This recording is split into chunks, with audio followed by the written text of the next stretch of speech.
இலங்கை சிறையில் உள்ள மீனவர்களையும் படகுகளையும் விடுவிக்க கோரி ராமேஸ்வரத்தில் விடிய விடிய காத்திருப்பு போராட்டத்தில் ஈடுபட்டுள்ள மீனவர்கள் இன்று கஞ்சித்தொட்டி திறந்து போராட உள்ளனர்.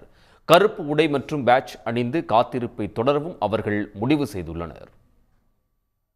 இலங்கை சிறையில் உள்ள 100க்கும் மேற்பட்ட மீனவர்களை விடுதலை செய்ய வேண்டும் என்பதும் 87 படகுகளை விடுவிக்க நடவடிக்கை எடுக்க வேண்டும் என்பதுமே ராமேஸ்வரம் மீனவர்களின் கோரிக்கையாகும்.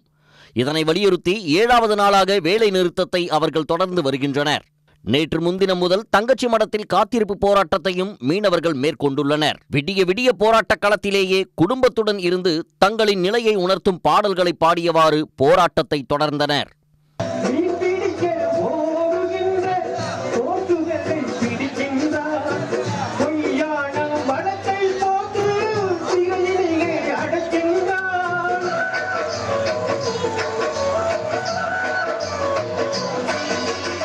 இதைத் தொடர்ந்து கோரிக்கைகளை வலியுறுத்தி இன்று கஞ்சித்தொட்டி திறக்கும் போராட்டத்தில் ஈடுபட உள்ளதாக மீனவர்கள் தெரிவித்துள்ளனர். கருப்பு உடை மற்றும் பேட்ஜ் அணிந்து காத்திருப்பை தொடரவும் அவர்கள் முடிவு செய்துள்ளனர்.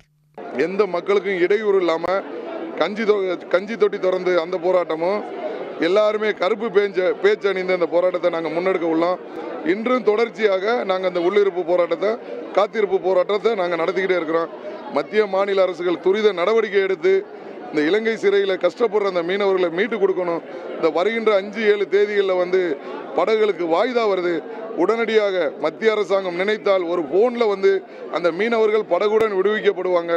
இந்த பிரச்சனைக்கு ஒரு நிரந்தர தீர்வு வரணும். எங்களுடைய கோரிக்கைகள் வெல்லும் வரை மத்திய அமைச்சர் எங்களிடம் உத்தரவு சொல்லும் வரை இந்த போராட்டம் எத்தனை நாள்னாலும் தொடர்ந்து கொண்டே இருக்கும்.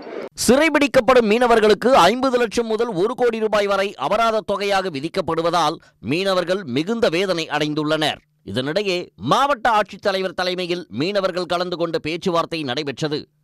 அப்போது இலங்கை சிறையில் உள்ள மீனவர்களையும் படகுகளையும் விடுதலை செய்ய நடவடிக்கை எடுக்க வேண்டும் என்று மீனவர்கள் வலியுறுத்தினர். உடனுக்குடன் செய்திகளை தெரிந்து கொள்ள சன் நியூஸ் பெல் ஐகானை கிளிக் பண்ணுங்க.